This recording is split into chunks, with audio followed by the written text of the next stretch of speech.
Assalamualaikum warahmatullahi wabarakatuh. Perkenalkan, nama saya Nida Hofia dari Tribu 13 Pulmonologi.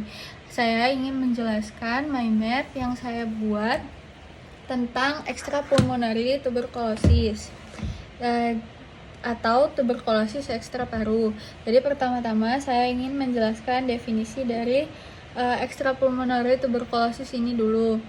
Jadi untuk definisinya, ini adalah merupakan komplikasi dari tuberkulosis berupa infeksi bakteri TB yang menyerang organ di luar paru.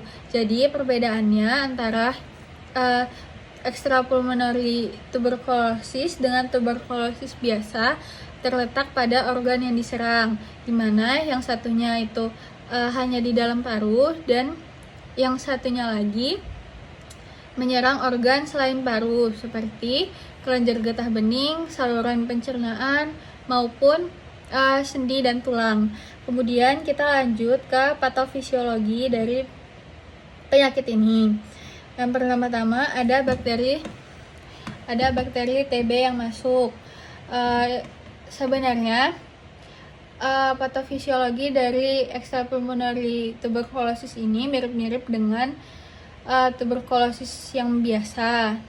Namun nanti karena ini tuh berupa penyakit komplikasi akan agak berbeda setelah terinfeksinya.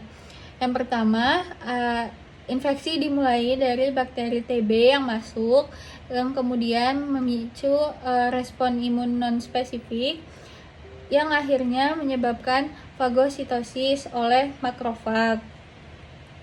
Nah, tapi ketika makrofag ini tidak berhasil melemahkan atau menghilangkan atau melakukan fagositosis kepada bakteri TB itu akan bereplikasi dalam makrofag yang kemudian membentuk kolonialisasi TB tuberkulosis atau yang disebut dengan fokus GON. Kemudian fokus GON ini juga akan bergabung dengan komponen lain yang kemudian akan disebut sebagai kompleks primer. Kemudian kompleks primer ini nantinya akan memicu respon imun seluler lalu membentuk granuloma. Nah, granuloma ini adalah cara tubuh untuk seperti membekap kompleks primer ini atau menutup dia. Kemudian langkah selanjutnya itu tergantung dari daya tahan tubuh. Ketika daya tahan tubuhnya baik, akan terjadi fibrosis atau kalsifikasi yang kemudian akan sembuh. Kemudian apabila daya tahan tubuh itu tidak baik, granuloma tadi akan terpecah, kemudian yang membebaskan kompleks primer tadi yang menyebabkan bakteri TB itu tadi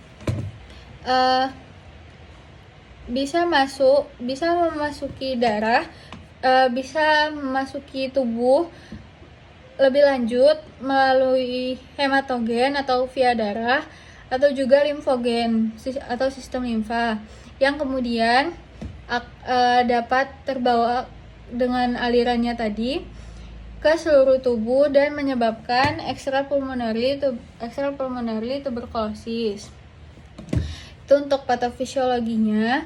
Kemudian kita akan berlanjut ke data kasus di Indonesia berdasarkan sumber yang saya temui. Jadi kurang lebih 15-20% kasus tuberkulosis 15-20% dari seluruh kasus tuberkulosis di Indonesia merupakan kasus extrapulmonary tuberculosis.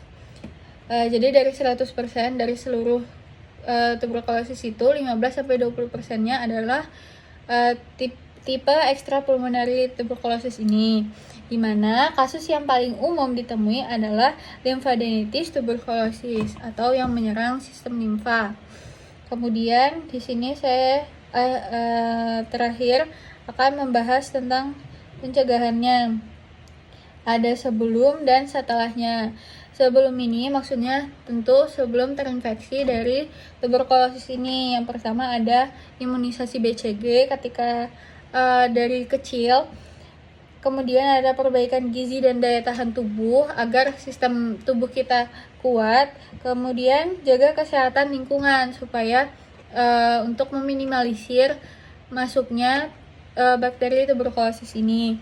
Kemudian ada pencegahan setelah ini, maksudnya adalah setelah kita itu terinfeksi oleh bakteri tuberkulosis namun belum terjadi komplikasi. Jadi pencegahan agar kita tidak terjadi komplikasi ekstrapulmonari ini yaitu langkahnya adalah pengobatan tepat dan tuntas sebelum komplikasi tadi. Jadi sekian penjelasan saya. Wassalamualaikum warahmatullahi wabarakatuh.